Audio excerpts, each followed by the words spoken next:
Bismillahirrahmanirrahim. Assalamualaikum warahmatullahi wabarakatuh. Kami dari kelompok 1 mata kuliah MSDM. Saya Fikram, NPM 2024-01026. Saya Muhammad Gibran, NPM 2024-01032.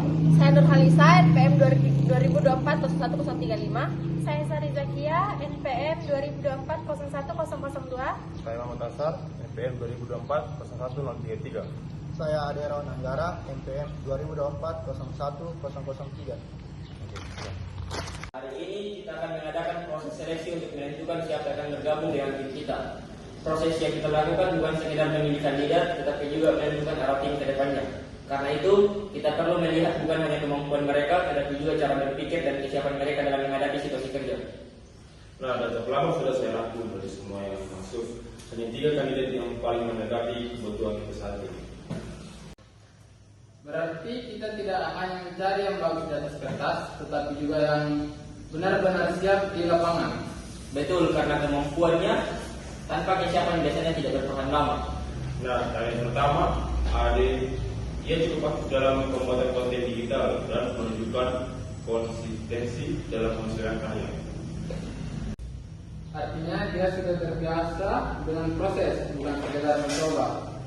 Nah, yang kedua, Sari, ia pernah terlibat dalam campaign pemasaran walaupun masih dalam skala kecil. Pengalaman kecil tetap penting karena di situ biasanya terlihat cara seseorang bekerja. Nah, kandidat ketiga, yaitu Richard, ia memiliki pengalaman organisasi yang cukup aktif, terutama dalam komunikasi dan pelayanan. Kalau sering berhadapan dengan orang, biasanya sudah terbiasa dengan tekanan.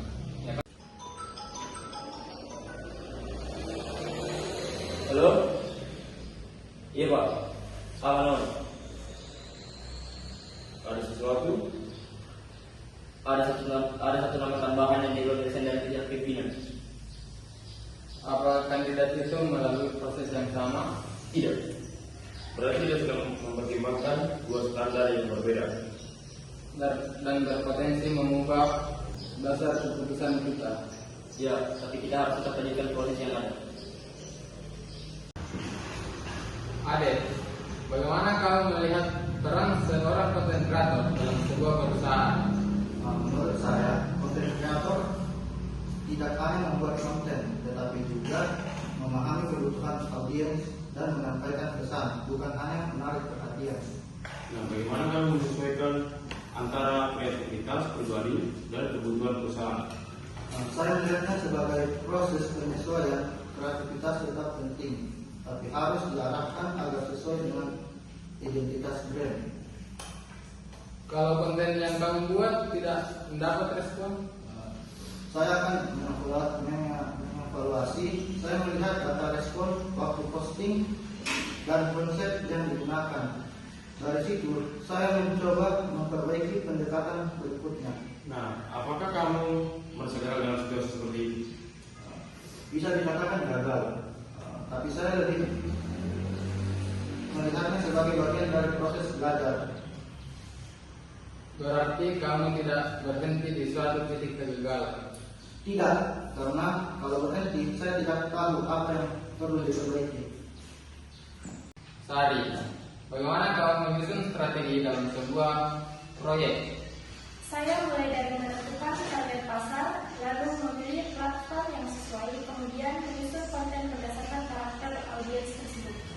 Bagaimana kamu memastikan strategi berjalan efektif?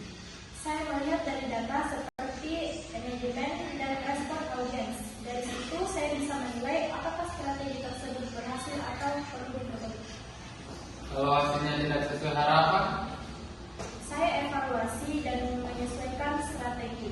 Dalam pemasaran, perubahan itu hal yang biasa. Bagaimana jika dalam tim terjadi perbedaan pendapat tentang strategi? Saya akan mendengarkan semua masukan lalu mencari solusi yang paling rasional. Tujuannya bukan memenangkan pendapat, tetapi mendapatkan hasil terbaik. berarti kamu cukup terbuka terhadap perubahan. Ya, karena strategi yang baik harus fleksibel. Ica, bagaimana kamu menghadapi pelanggan yang sulit? Saya akan mendengarkan terlebih dahulu. Biasanya pelanggan ingin dipahami sebelum dalam sidang seperti ini? Saya mencoba tetap tenang. Kalau saya ikut emosi, masalahnya bisa menjadi lebih besar. Kalau pelanggan tetap tidak puas, Saya tetap berusaha memberikan solusi terbaik, tetapi saya juga menyadari bahwa tidak semua orang bisa langsung puas. Apakah itu membuat kamu merasa tertekan? Ada yang iya, tapi saya menganggap itu sebagai bagian dari tanggung jawab. bagaimana kamu mengatasi tekanan itu? Saya biasanya memberi waktu untuk diri sendiri sebentar, lalu kembali fokus pada pekerjaan. Dari hasil yang kita lihat, ketiga kandidat ini memiliki potensi yang sesuai dengan kebutuhan kita. Masing-masing memiliki pendekatan yang berbeda dalam menghadapi masalah. Sekarang kita harus menentukan apa dasar keputusan kita. Nah, apakah kita berpegang pada hasil proses ini atau mempertimbangkan faktor lain? Karena ada satu kandidat yang tidak melalui proses yang sama, Pertanyaannya adalah apakah kita akan menjaga standar yang kita buat? Jika kita mengabaikan standar itu, maka proses ini kehilangan maknanya. dan keputusan kita bukan lagi berdasarkan profesionalitas. Kita tetap berpegang pada hasil yang telah kita dapatkan. Berarti keputusan kita berdasarkan pada proses yang telah dijalankan. Dan bukan pada faktor di luar itu. Karena seseorang yang memiliki kemampuan tidak dibutuhkan jalur khusus atau orang dalam untuk membuktikannya. Oke.